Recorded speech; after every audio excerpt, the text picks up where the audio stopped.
Well, I guess that might have been a little bit of the issue. So give me a second as I um, hop into this. Um, this isn't a normal podcast. I'll say that at the very least, it's not a normal podcast, not something that we generally do. However, I just want to hop on and do a little reading about uh, Egyptian, the Egyptian Book of the Dead. That's so. I read this book. Wow, it's been years. It's been years since I first read it. Um, but for some of my readings, I like to circle back around and see if I get anything else out of them. If there's any new information or new insights that I might get or gain as it pertains to what I'm doing. And so tonight, I don't generally do this, but I think I'm going to start um, probably once or twice uh, a week, once or twice a week, doing simple readings out of different books that I've picked up and been going through. So a little bit of background about J Glass, the movement, is that I've poured myself into a lot of different things throughout my life, and I'll continue to because that's the best way to experience life, if you ask me, on a personal level. But one of the things that I've committed to is looking into researching different religions, different myths, different topics, just to essentially get a bit of a different perspective on stuff and be able to converse with the believers of that religion. So a while ago, like I said, I read the Egyptian Book of the Dead. I've also written the spells, so on and so forth. So I just want to try and capture this. Just want to try and capture some of this, and I won't be too terribly long. Um, Again, it's just basic and simple readings to kind of share, as it were, uh, with the audience or for people of this particular mindset, some of the things that I'm into. And I'm not going to read the introduction. What I will read, however, I'll actually just start at chapter one because I've read it once before, and I call it chapter one, but they're called plates. And I'll go back and do a little more research as to the various different movement or the definition of the plates as they're lined out. And what I'm doing now is I'm just taking notes for later research.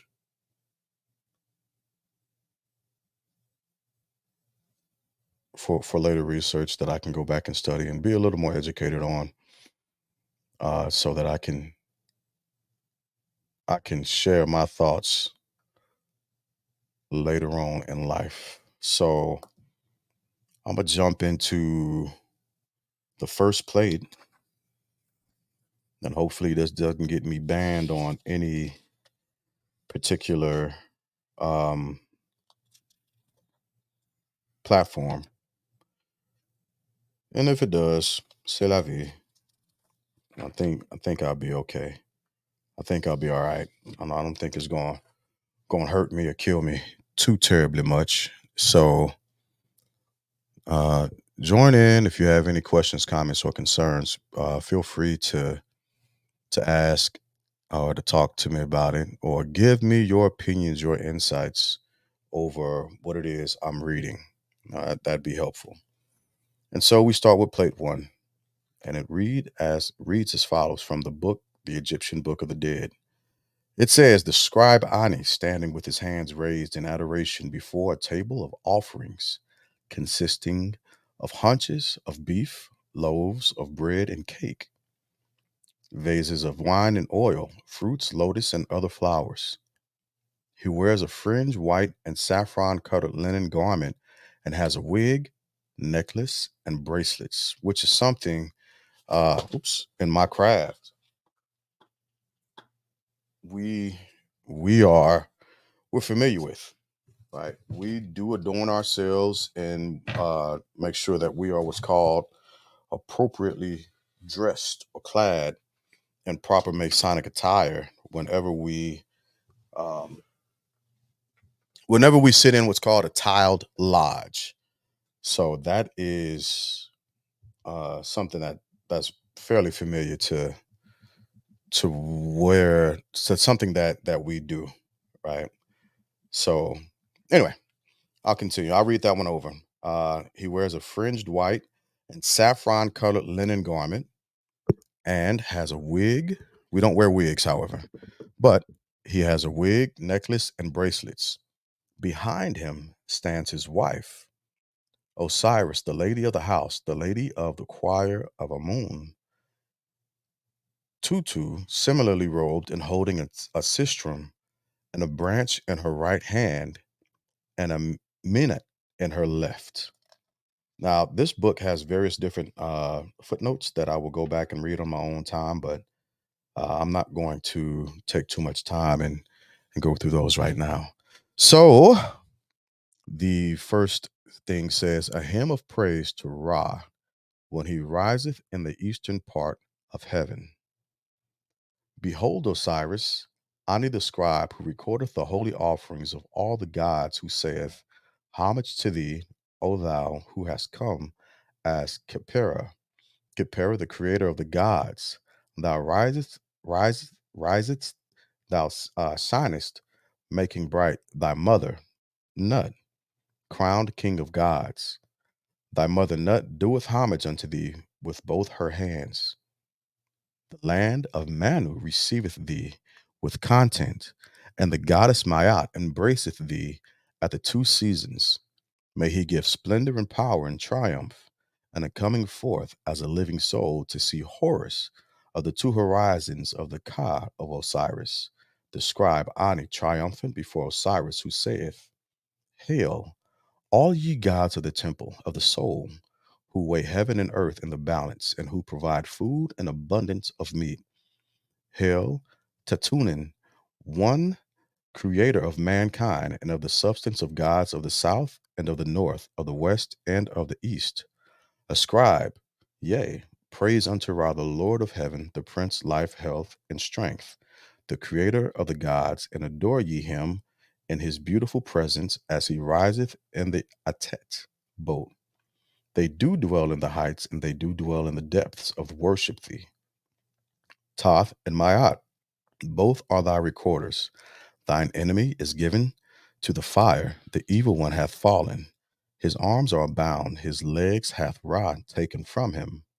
The children of impotent revolt shall never rise up again. The house of the prince keepeth festival, and the sound of those who rejoice is in the mighty dwelling. The gods are glad when they see Ra in his risings. His beams flood the world with light. The majesty of the God who is to be feared setteth forth and cometh unto the land of Manu. He maketh bright the earth at his birth each day, and cometh unto the place where he was yesterday. O mayest thou be at peace with me. May I behold thy beauties. May I advance upon the earth. May I smite the ass. May I crush the evil one. May I destroy Apep in his hour. May I see the Aptu fish at the time of his creation, and the antfish in his creation, and the ant boat in its lake. May I see Horus in charge of the rudder, with Toth and Maat beside him. May I grasp the bows of the Sikat boat and the stern of the Atet boat. May he grant unto the God of Osiris, Ini, to behold the disk of the sun and to see the moon, God without ceasing, every day. And may my soul cometh forth and walk hither and thither and whithersoever it pleaseth. May my name be proclaimed when it is found upon the board of the table of offering. May offerings be made unto me in my presence, even as they are made unto the followers of Horus. May there be prepared for me a seat in the boat of the sun, SUN, by the way, on the day of the going forth and the God and of the God, and may I be received into the presence of Osiris in the land of triumph. That was a lot. That was indeed a lot. And quite honestly, this is called a hymn. Uh, it literally says a hymn of praise to Ra. And so in the Egyptian Book of the Dead, I read the intro yesterday, and what it talks about is what the compilation of the different plates were put in different places for those who were mummified. And it also talks about how the mummification came into being and the belief behind uh, the mummification. At one point, apparently, there were uh, coffins created in the same fashion that we know today, or we view whenever when someone expires and we bury our loved ones. However, during the mummification process, what the Egyptians began to do is those coffins took on the form and the shape of the person that laid inside of them.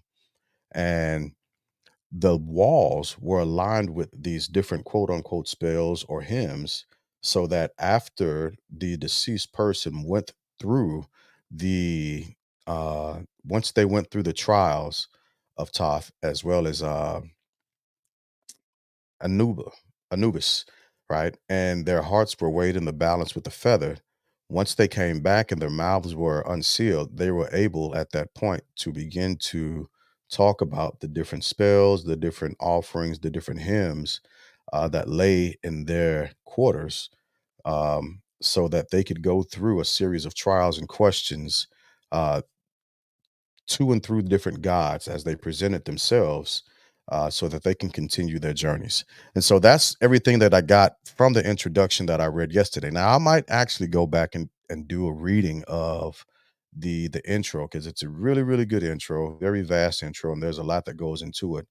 But what I want people to begin to understand and see is that there have been passages, there have been hymns, so on and so forth, that are very very similar and familiar to your religious beliefs and upbringings that come from different areas of the world, different religions, different practices that might line up with the things that you see and you practice on a daily basis.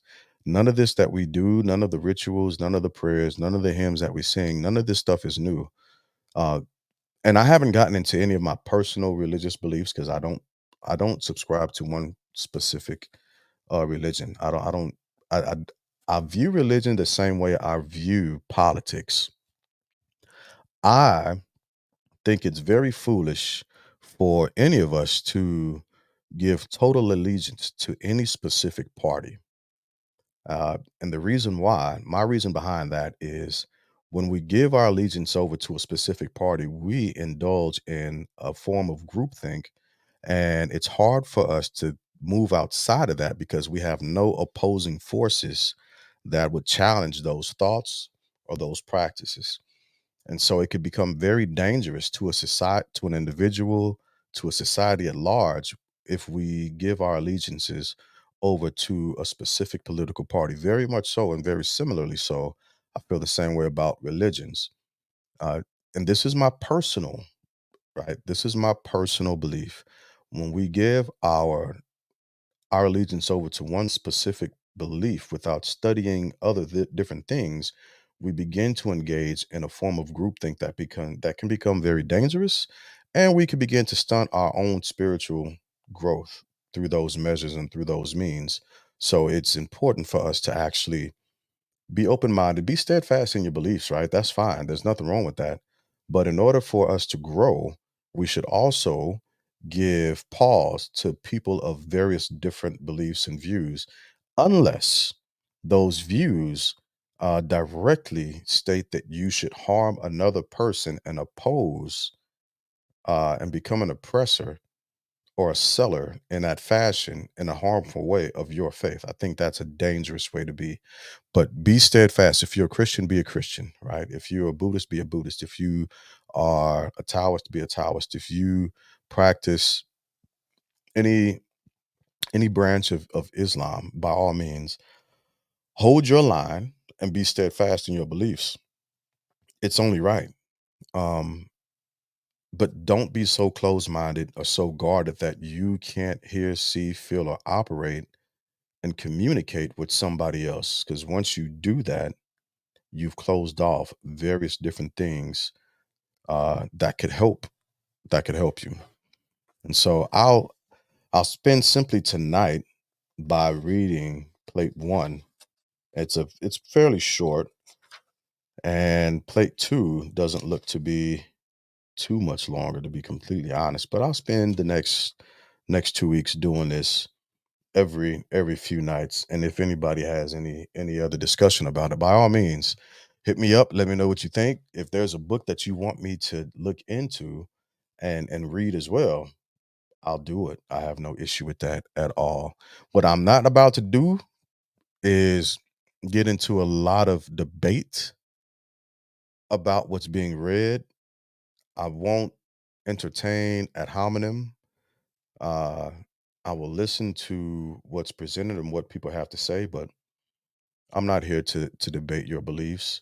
The only thing that I can do is encourage your beliefs and hopefully help you solidify whatever it is that you believe in. And so that's the aim and that's the goal. It's not to bash anybody's religion or anybody's beliefs. I don't like shutting down lines of communication unless, again, that your religion is in direct opposition to doing well and doing good to all of mankind. So I'll start at the beginning with plate one. And again, this is coming from the Egyptian Book of the Dead. Now, I got this yesterday. I had an urge to start reading a lot again. I used to read a ton. Um, and as you get older, things begin to drop off and you stop looking at so many other things, various things, and being involved. But I had an urge, had the book to start reading again, and I wanted to start sharing that with people. Now, once I'm finished with this, I might open this up and I might put a new topic in and might start discussing some other stuff. But as of right now, this is where I am. This is what I want to read and what I want to push out, and I hope y'all think about it. I hope you have some time to think about it and to just take a minute to pause in place and think about what's being read and what's being said. So I'll start again with plate one.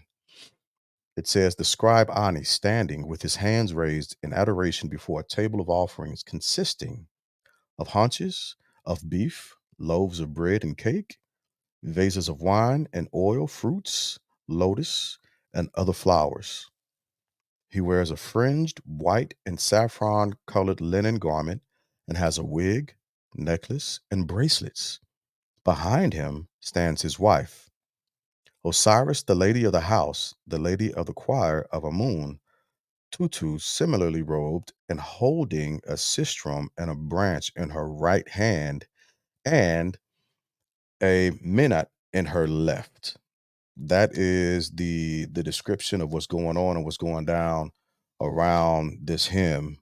That again was etched into a pharaoh's uh, coffin area, or whatever you want to call it. So again, it says a hymn of praise to Ra. When he riseth in the eastern part of heaven, behold, Osiris, Ani the scribe who recordeth the holy offerings of all the gods, who saith, homage to thee, O thou who hast come as Khepera, the creator of the gods. Thou risest, thou shinest, making bright thy mother, Nut, crowned king of gods. Thy mother, Nut, doeth homage unto thee with both her hands. The land of Manu receiveth thee with content, and the goddess Maat embraceth thee at the two seasons.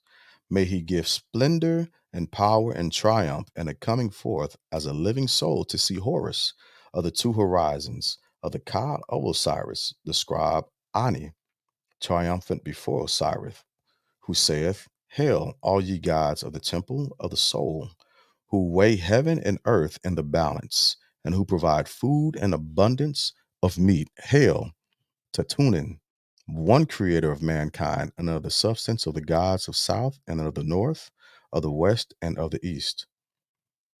Ascribe, yea, praise unto Ra, the Lord of heaven, the Prince, life, health, and strength, the creator of the gods, and adore ye him in his beautiful presence as he riseth in the Atet's boat. They who dwell in the heights, and they do dwell in the depths, worship thee. Toth and Maat both are thy recorders. Thine enemy is given to the fire, and the evil one hath fallen. His arms are bound, his legs hath Ra taken from him. The children of impotent revolts shall never rise up again. The house of the prince keepeth festival, and the sound of those who rejoice is in the mighty dwelling. The gods are glad when they see Ra and his rising. His beams flood the world with light. The majesty of the God who is to be feared setteth forth and cometh unto the land of Manu. He maketh bright the earth at his birth each day. He cometh unto the place where he was yesterday. Oh, mayest thou be at peace with me. May I behold thy beauties. May I advance upon the earth. May I smite the ass. May I crush the evil one. May I destroy Apep in his hour. May I see the Aptu fish at the time of his creation, and the ant fish in his creation, and the ant boat in its lake. May I see Horus in charge of the rudder with Toth and Mayat beside him. May I grasp the bows of the Seked boat and the stern of the Atet boat. May he grant unto the Ka of Osiris, Ani, to behold the disk of the sun and to see the moon god without ceasing every day. May my soul cometh forth and walk hither and thither, and whithersoever it pleaseth. May my name be proclaimed when it is found upon the board of the table of offerings. May offerings be made unto me in my presence, even as they are made unto the followers of Horus. May there be prepared for me a seat in the boat of the sun on the day of the ongoing forth of the God, and may I be received unto the presence of Osiris in the land of triumph. And so again, that's plate one out of the Egyptian Book of the Dead. So it'd be interesting just to hear what people think about that reading as I've shared with you all. I'll go back a little bit and I'll read the introduction to this book, which was translated by E.A. Wallace Budge and edited with an introduction by John Baldock. And it'll give a brief history behind some of the things that are being said, uh, maybe to hash out some of the things are that aren't known to the common reader. And so I'll go through the introduction real fast. And it says, to set the Egyptian Book of the Dead in its wider context, we need to remember that the civilization of ancient Egypt, the Egypt of the pharaohs, endured for well over 3,000 years before it came to an end with its annexation by Rome in around 30 BC. Periods of political strife and upheaval were balanced by times of peace and prosperity, the most significant of which coincide with the periods known as the Old Kingdom, which were set 2650 through 2152 BC, the Middle Kingdom 1986 through 1759 BC, and the New Kingdom 1539 to 1069 BC. It was during the New Kingdom that the Book of the Dead, as we know it, emerged, but the ideas and beliefs expressed in it had gradually evolved over the preceding 2,000 years or longer, shaped by a combination of the Egyptians' experience of everyday life, the landscape which they lived, and historical events. The annual flooding of the Nile, on which the fertility of the land bordering the great river depended, and the orbital movement of the sun, moon, and stars led to the belief that life followed a recurring cyclical pattern. Moreover, the universe appeared to be governed by an eternal cosmic order, which is called Mayat in parentheses, within which everything had its rightful place. Even human life, whose principal phases of birth, youth, parenthood, old age, and death were compressed into a lifespan of about 35 years, was an integral part of this cosmic order. Like other ancient civilizations, the Egyptians expressed their beliefs through myths in which the exploits of the gods personified both visible phenomena and the invisible forces that drove the cyclical patterns governing the universe. The myths and the religion they inspired underwent a considerable evolution in the millennia prior to the emergence to the Book of the Dead, influenced partly by the shifts of regional power and partly by the priests who attended the temples and cult centers in cities up and down the Nile, which is the same thing that happens to religions today, by the way. I just want to point that out and be honest. I don't think that there are too many religions, minus Zoroastrianism, that hasn't undergone vast changes. Now, the manuscripts might stay the same, but the actual applications of the religions and the various deity that belong to the religions have gone through different changes and interactions as we as things evolve. Uh, and Freemasonry, what we talk about quite frequently are the two different types of masonry. You have operative masonry, and then you have speculative masonry. I am a speculative mason. And what that means essentially is we take the tools of masonry and we begin to use those as different learning tools to apply to what we do and how we employ our different faculties throughout life on a daily basis. There for each degree in masonry, there are specific working tools that are to afford the person, the man, actually um, various different lessons, and we are to apply these lessons in various different manners in various different ways as we interact with each other, and not just each other, but with humanity on a daily basis. And some of these things are to make sure that we continue to stay and remain balanced throughout our life and throughout our different stances, and make sure we maintain uh, a different approach, as it were, to our fellow man as we walk through this life.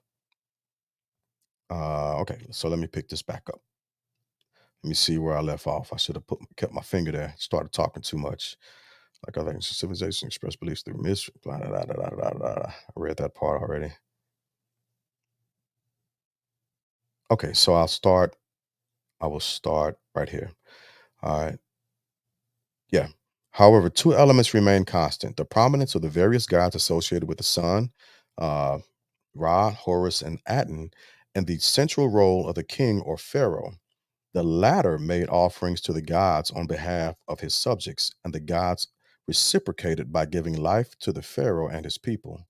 According to the Book of the Dead, a similar reciprocal arrangement was believed to sustain the life of the deceased after his or her entombment. Uh, of the many myths left behind by the ancient Egyptians, there is one that is particularly relevant for the Book of the Dead, which is the myth of Osiris. The full myth is quite lengthy, but its principal elements are as follows. The sky goddess Nut and the earth god Geb had four children: two sons, Osiris and Set, and two daughters, Isis, and I can't pronounce this name, but I'm going to try Nephthys. That's how I'm going to pronounce it, Nephthys. The brothers married their sisters. Osiris married Isis, and Set married Nephthys. And Osiris, as firstborn son, succeeded his father to the throne of Egypt. He ruled the primitive Egyptians with kindness and educated them, thus laying the foundations of the great civilization they were to become. Set grew jealous of Osiris and murdered him. This sounds like a story that I'm sure Christian believers can understand. It sounds like the whole thing of uh, Cain and Abel. That's what it sounds like. Anyway, let me continue. Set grew jealous of Osiris and murdered him, dismembering his brother's body, scattered. Now, this is for educational purposes only, TikTok. I just want to throw that out there. I just want to throw that out there. Set grew jealous of Osiris, murdered him, and dismembered his brother's body, scattered the pieces across Egypt, and seated himself on the throne. Isis, with the help of her sister, Nephthys, and the gods Anubis and Thoth, located the pieces of her husband, gathered them together, and mummified his body, thus restoring him to life. Rather than return to Earth, however, Osiris became the eternal ruler of the realm of the afterlife, the netherworld, or Duat. Meanwhile, Horus, the son of Osiris and Isis, avenged his father by defeating Set and becoming king of his father's place. From then on, the living pharaoh of Egypt embodied the spirits of Horus, while his deceased father became a new Osiris. Very, very interesting. Interesting indeed. All right, so it continues. It says, The Book of the Dead. The Book of the Dead grew out of a long tradition of funerary texts, the first examples of which are known as the pyramid texts because they were written on the walls of the burial chambers in the pyramids of the pharaohs of the Old Kingdom. That's a lot to say. The earliest known example was discovered in the pyramid of King Unas at Saqqara and dates from around 2345 BC. The purpose of the pyramid texts was to help the deceased pharaoh take his place among the gods, and to this end, they included hymns, prayers, and magical spells to ward off the dangers encountered in the afterlife. Initially, they were exclusively for royal use, but in the declining years of the Old Kingdom, the right to use them was assumed by regional governors and other high ranking officials, for they too wished to become identified with Osiris, who lived on as the ruler of the netherworld. I tell you what, something just hit me in my head. I keep trying to figure out why there are certain privileges given only to the representatives, quote unquote, of the of each particular deity, but it's not given to everybody else. That confuses me a bit. It confuses me a bit. Yes, it is the book, big bruh. It is the book by I read that not too long ago. It's the book by E.A. Wallace Budge, and it was edited with an introduction by John Baldock. So what I said earlier is what I'm going to start doing, and this is going to be on the side, a little bit apart from what we do on Fridays with the family bloodline, is I'm going to start going through the books that I'm reading. I read the Egyptian Book of the Dead a while ago. I wanted to revisit it just to continue on with my studies, my research in different religions and different philosophies and different myths, just to get my own drawdown, get my own understanding of various different things. So I am starting with the Egyptian Book of the Dead. I got two more books. I got, bruh, you know how we used to get down and reading. But I got bit by the reading bug again, and so I also got a book by Neil deGrasse Tyson, and it's about black holes because I'm a bit of a nerd when it comes to that type of stuff. And I also got a book about Freemasonry, which I'm going to also read and share, and try to help as much as possible clarify a lot of different things when it comes to Freemasonry. And so that's going to be this is going to be a little bit of a different segment that I'm starting for the family bloodline, and of course it's going to be under Jay Glass the movement because it's just how I where I am and how I feel and where I'm standing, so on and so forth. So yeah, this is the book by E.A. Wallace Budge. I read it some years ago and it made an impact. And I went to Barnes and Nobles yesterday and I just started walking around and this was one of the first books that I picked up, this specific edition. So this is what I'm going to be doing for actually I'll probably implement this through 2024. So if there are any other books that you recommend, you want me to pick up and do some readings on so we can discuss, have some different conversations with both TikTok, YouTube, Patreon, Twitch, all these other different platforms that I'm streaming on right now, we can definitely do that. Uh, and we can talk a little bit more offline about that, but I'm all for it so that we can hold that space. And so said Sir said, I'm also over here on YouTube for everybody on TikTok. And so what he said is there's a more in-depth study in the book Metu Nader. Yeah, the great oracle. Yeah. The great oracle of Tehuti and the Egyptian system of the spiritual civilization. Yep. And that's one of the readings that I didn't get to.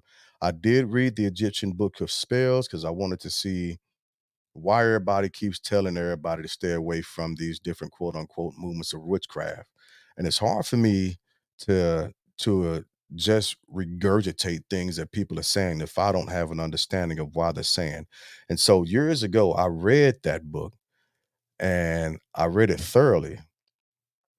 And the conclusion that I came up to was there's nothing in that book that is meant to condemn, meant to damn, meant to harm anybody. I really read it for what it was. I read it for what it was, and it changed my perception on a lot of different things on various different levels. And so, yeah, just we I'm going to go through all these different plates. I'm also reading the Epic of Gilgamesh. I got that on my computer, and that's a little harder to read because there are gaps in the plates that were found. But what I can say about the Epic of Gilgamesh is that it's the oldest text of written religions that you can read and you can find. There's a website that I have saved to my computer that I go to that has tons of different religious scripts that, again, just pushing myself forward and challenging my own beliefs. I want to start getting back to and through and reading. Right, I think it's, you know, how we used to get down. Reading was one of our things, which is, that was the whole push as to why I used to work at the library when we were in college, and so I could have access to all of it. I wanted all of it. So let me continue with this intro, reading this intro. It's a really good intro. It has a lot of great information in it. So 20, the purpose of the pyramid text was to help the deceased pharaoh take his place among the gods, and to this end, they included hymns, prayers, and magical spells to ward off the dangers encountered in the afterlife. Initially, they were exclusive to the royal use, but in the declining years, the Old Kingdom, the right of the use of them was assumed by regional governors and other high-ranking officials, for they too wished to become identified with Osiris, who lived on as ruler of the netherworld. A new corpus of funerary text emerged during the Middle Kingdom, the coffin texts, which, as their name implies, were written on the inner surfaces of the wooden coffins. These texts included spells drawn from the pyramid text, plus many new compositions. Some of them also included illustrations. When coffins changed from their rectangular wooden boxes to a shape that followed the contours of the mummified body, the texts were written on a papyrus, which was rolled up and placed on the coffin with the deceased. Many thousands of these papyri were produced during the New Kingdom, by which time the Book of the Dead had passed into widespread use. The title, Book of the Dead, was first coined in 1842 by Richard Lipsius, the German Egyptologist, but it has been suggested that a more appropriate title would be Spells for Coming Forth by the Day, for its purpose was to enable the deceased to emerge safely from the tomb and in a perfected spiritualized form. Nowadays, the term Book of the Dead usually refers to the entire corpus of almost 200 chapters of spells, from which a selection was made for inclusion in individual papyri. Although the format for presenting the selected chapters became more or less standardized, the order in which they were arranged varied from one papyrus to another. Next groups, coming forth by day. The ancient Egyptians believed that the individual human being was a compound of several elements. And this part I found absolutely fascinating the way they did this. I love the breakdown of how they explain these things. It was compounded of several different elements. The Kapuru, meaning modes or manifestations of human existence, which disintegrated at death. These elements included the physical body, Khat, Khat, the heart, Ib, believed to be the seat of the mind or intelligence. The name Ren, REN, which constituted the individuality of the deceased and was thus essential for his or her continued existence in the afterlife. The shadow, or shut, SUT, which was also related to the individuality of the deceased, but was able to separate itself from the body and enjoy independent freedom of movement. The life force or spirit, Ka, which spelled Ka, which remained in the tomb with the body of the deceased and was nourished with a constant supply of offerings. The soul or spirit, Ba, Ba, uh, depicted the vignettes as a small bird with a human head, which was free to visit the world of the living during the day, returning to the tomb at sunset. The disintegration of these diverse elements was prevented through the mummification of the body, a process by which the deceased was transformed into a divine or spiritual form known as Sah, Sah. When the mummy was placed in the tomb, it was believed to enter the Duat or netherworld, where it underwent two ceremonial rituals: the weighing of the heart and the opening of the mouth. The first of these was a form of judgment of the life of the deceased, whereby his or her heart was placed in a scale and weighed against a feather, symbolizing Ma'at. The ceremony was supervised by the jackal headed Anubis and the ibis headed Toth, who wrote down the outcome. If the heart passed this test, the deceased could continue their passage through the Duat. If it failed, it was eaten by Amit, the devourer. The second ritual, which was performed by a priest, involved touching the facial coverings of the mummy with one or more ceremonial instruments, thereby unstopping the mouth, eyes, ears, and nostrils of the deceased so that they regained the use of these faculties. The opening of the mouth was of great importance since it enabled the deceased to recite the hymns and prayers written on the papyrus. It also enabled them to address by name the gods it would encounter in the Duat and respond correctly to their questioning. Other items placed in the tomb was the mummy, with the mummy included the canopic jars, which contained the preserved internal organs of the deceased, a supply of offerings for the gods and the Ka, and several small figures, saptis, whose function was to help the deceased perform laborious tasks in the afterlife, such as plowing the land in the fields of the peace/reeds. If the deceased followed the instructions of the papyrus and recited the hymns and spells, they would become an Ak, a blessed spirit, and leaving the mummy in the tomb, they would join the gods Osiris and Ra. The next group, the Papyrus of Ani.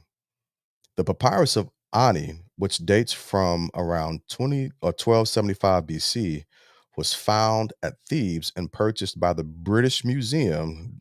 I'm gonna go ahead and hold my peace on that. Was purchased by the British Museum in 1888. Ani was overseer of the double granary of the Lord of Tower, and his wife, Tutu, or Tutu, there's two different spellings, was a chantress in the Temple of Amun. His papyrus is one of the longest known manuscripts of the Book of the Dead, measuring 23.5 meters, which is 77 feet, in length, and contains over 60 chapters of spells, which we are going to go through in this. Many of these chapters are illustrated with richly colored vignettes depicting the various stages of Ani's journey through the Duat towards the paradisal field of reeds. The majority of the text is written in black ink, while red ink is used for chapter readings or chapter headings or the rubrics to be followed by the deceased. The papyrus begins with Ani, accompanied by his wife, offering praise to the sun god Ra and to Osiris, Lord and ruler of the Duat. Subsequent vignettes show the ceremonies of the weighing of the heart and the opening of the mouth. Ani's funeral procession and the placing of his mummified body in the tomb, lost my place, body in the tomb, and his meetings with various gods in the course of his journey through the Duat. The papyrus culminates with Ani's arrivals in the fields of peace or reeds. The translation of the papyrus of Ani presented in the following pages is by E.A. Wallace Budge, keeper of the Department of Egyptian and Assyrian Antiquities from 1894 to 1924. As well as enlarging the museum's Egyptian collections, Budge wrote many books that did much to stimulate popular interest in ancient Egypt. His translations of the Papyrus of Ani, which was published under the title of the Egyptian Book of the Dead, included many variant chapters from other manuscripts and numerous appendices, all of which have been omitted in this edition. He also inserted copious footnotes, some of which have been retained in shortened form alongside a few new ones. And we'll get into all that as, yep, that's exactly what it is. Trying to see your name. I'm gonna call you Ready Sent. Yeah, the ancient Kemet, Egyptian systems, and very detailed in the explanation of the cycle of life. Yeah, that's exactly what I'm reading, what I'm going through. And so I will be doing this on Sunday nights, uh, quite possibly Monday nights. I'm going to sit down. I got to do some editing for some videos from my other podcast, but I'm going to sit down and write myself a schedule so I can stay on target and I can stay on topic with this. But definitely on Sunday nights, I'll be here doing this. Uh, Good chance on Monday nights I'll be doing this, and quite possibly for the third time, I'll be doing it on Wednesdays, right? And then I got to continue to get ready for my podcast on Fridays, which don't have anything to do with what I'm reading, right? This is a split segment that I just wanted to start doing. I felt like I wanted to just start reading and sharing as I read various different things. So I'm debating right now whether or not I should read plate two. I want to read plate two. So since I want to, I think I'm gonna go ahead and do that. So give me a second as I get back to my place and we will read plate two. So we went through the introduction, and what I'll do is there will be some times where I circle back around to go back to the introduction or go back as for references to different plates as I see fit, or if there are any questions from both TikTok or YouTube or Twitch, so that we don't get lost and we can all move through this together. Now, again, this is for educational purposes only. This does not define or describe my religious belief. It's me simply sharing what I'm reading, and it's a continuation of my personal studies through various different religions. Again, if there are any recommendations for books that you want me to read, you want to hear read out loud, by all means, push that to my DMs or hit me up on the Family Bloodline podcast, Gmail, or whatever. However you want me to get it, get that message to me. You send it, I receive it, and then I will go. Good chance that I'll purchase the book. I used to have a pretty big library. Things happened in my life where I lost a lot of books, but I'm getting back to it. So yeah, that's what's about to happen. So let me jump into plate two. Hey, I appreciate the likes. I appreciate it. Thank you. If you want to come up and share your personal religious experience, by all means, I invite you on. Uh, there will be no ad hominem. There will be no red herring. This isn't to tear down anybody's religion, anybody's foundational beliefs. It's to simply get an understanding of other various world religions, myths, and philosophies. That's all I'm doing here. It's literally for educational purposes only. So people can take that however they want. And if there is uh any disdain about it, well, you're an adult. You ain't got to stay here. You can continue to scroll. But let me jump into play two. I'm finna get it. Here we go. The disc of the what I'd like for somebody to do for y'all to do, because again, whenever I shut this down, I go back and I reread everything that I read, and I'm going to start taking personal notes because I want to do a lot of research on this stuff. I want to jump into it just to get a better understanding. So if you got any questions, or if there's anything in particular you want me to go back through, by all means, put it in the comments, send it in an email, and I will definitely do that for you. All right. Here we go. Plate two from the Egyptian Book of the Dead. The disk of the sun, supported by a pair of arms proceeding from the Ankh, the sign of life, which in turn is supported by the Tet. Give me a second, I'll come back. I'm gonna read this comment. Dr. Davis will be proud of your diction and your word choices. Hey, I appreciate that. Thank you.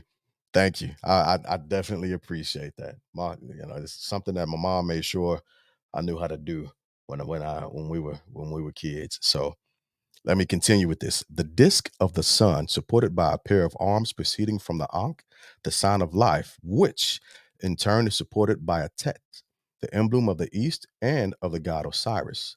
The Tet stands upon the horizon. On each side of the disk are three dog headed apes, spirits of the dawn, their arms raised in adoration of the disk. On the right hand side of the Tet is the goddess Nephthys, and on the left is Isis, each goddess raising her hands in adoration of the Tet and kneeling upon the emblem Ayat, or hemisphere. Above is the sky. This vignette belongs properly to the hymn, The Rising Sun. So that's the background of it, and let's get into the hymn. It's called the Hymn to Osiris, just so everybody can view that and see that real quick. The Hymn to Osiris. All right, here we go. Glory be to Osiris, Un-Nefer, the great god within Abydos, King of eternity, Lord of the everlasting, who passes through millions of years in his existence, eldest son of the womb of Nut, engendered by Seb, the Erpat, Lord of the crowns of the north and south, Lord of the lofty white crown. As prince of gods and of men, he hath received the crook and the flail and the dignity of his divine fathers. Let thy heart, which is in the mountain of Amenta, be content by thy son Horus. Yet for thy son Horus is established upon thy throne. Thou art crowned Lord of Tatu, the ruler of Aptu. Through thee the word waxeth green in triumph before the might of Neb Erteker. That's literally how it's spelled out. Neb-er-tcher.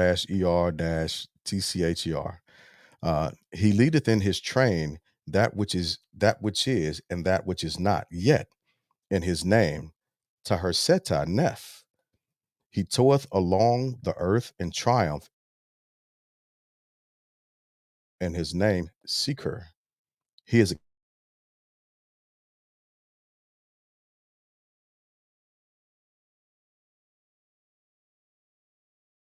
king of gods, Lord of lords, prince of princes, who from the womb of Nut has possessed the world and has ruled all lands and Ekkert. The body is of gold, thy head is of azure, an emerald light encircleth thee, O An, of millions of years, all pervading with thy body and beautiful in countenance, in Tassert. Grant thou to the Ka of Osiris, the scribe Ani, splendor in heaven and might upon earth and triumph in net and oh, that's a different one, in netter Kurt, and that I may sail down to Tatu like a living soul, and upon Aptu like a Binu or a phoenix, and that I may go in and come out without repulse at the pylons of the Tout. May there be given unto me loaves of bread in the house of coolness, and offerings of food in Anu, and in homestead forever in Sector Aru, with wheat and barley therefore. That's shorter than the first plate. That's shorter than the first plate, but I dig it. And so we just read the first two plates of the Egyptian Book of the Dead. Again, this is for educational purposes, and the translation is by E.A. Wallace Budge. We also read the introduction by John Baldock. Just as a reminder, I will tomorrow night at probably 10 o'clock Eastern. I will start at plate 3 and continue. I have some other edits that I need to make from my podcast on Fridays, the Family Bloodline Podcast. You can catch us on Facebook, Instagram, YouTube, TikTok, of course, um, Patreon, because I'm in Twitter, as well as Twitch. So for the last 3.5, 4 years now, uh, uh, we've had a podcast, myself and two cohorts, where we do pretty much every Friday, and it's literally the Family Bloodline Podcast for a reason. We seek to explore any and everything that's out there, but we do it in a familiar setting, virtually, right? And we don't create a safe space. I want to make that known. What we do, however, is allow your opinion to be spoken by you. Now, if you're bold enough to say it, be bold enough for somebody to respond. Football, schmutball. I got you, big bro. Football, schmutball. So we're gonna continue in that effort on in all these lanes, all these different things. Listen, we are individually, we are vastly more powerful than what we can ever imagine. There are various different things that all religions that I've studied uh, make resoundingly clear, whether you want to believe them or not. And one of those principles is the power of the individual. Now, I understand that there are various movements in different religions worldwide that will seek to take that power away from the individual out of a spirit of subservience as well as governance. But the individual is vastly more powerful than what you can actually imagine. You have the power of creation that starts in your mind and can be made manifest and expressed through yourself as well as with your hands. If you can think it, you can do it, you can be it. We're given a lot of different distractions that pull away from our endeavors and what we are made to do and be and how we're actually supposed to experience life. My challenge to people has often been the same thing that I teach my kids, which is you define who you are and you make people act accordingly, right? if you if you're not defining who you are, if you don't know who you are, well, then that leaves room for someone else to give you your definition. They will define you and they will act according to their definition, and I think that's a very dangerous thing to do and a very dangerous place to be. Again, you have removed your own personal power. uh, we've got to remember that we are made of stardust. We are literally walking universes. That's who and what we are. And if you subscribe to a deity, you should understand that you are a reflection of that deity, and you have the power of creation. You have the power of love, just like you have the power of hate. You have the power to create, just like you have the power to destroy. It always comes down to how we want to express that characteristic of our inner God. A lot of these folks that are pushing this whole I got ops, I got enemies, what they're failing to see is it's not an external enemy that you're really fighting. The initial enemy that you have and that you have to get over is your inner me. That's our issue, and that's generally our initial impact and our initial blocker. We can always directly see and understand that thing that we don't like within ourselves when it's made prevalent by somebody else and through somebody else's actions. We pick up on it, we identify it because it's a part of us. And in order to begin to remove that angst, because that's what it is, that internal struggle, that inner me, you have to discover that. You have to be honest about it, and you have to literally confront it. You've got to confront it, and you've got to learn how to become better than. So when you do expire, and if you are met by Anubis and Ta, and your heart is weighed in the balance with the feather, you become balanced out. and you'll be able to pass on and continue your journeys to the afterlife, to heaven, or to wherever it is you're supposed to be and go.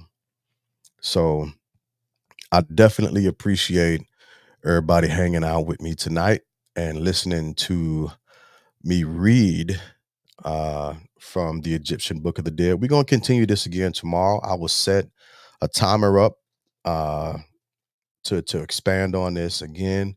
It'll be 10 p.m.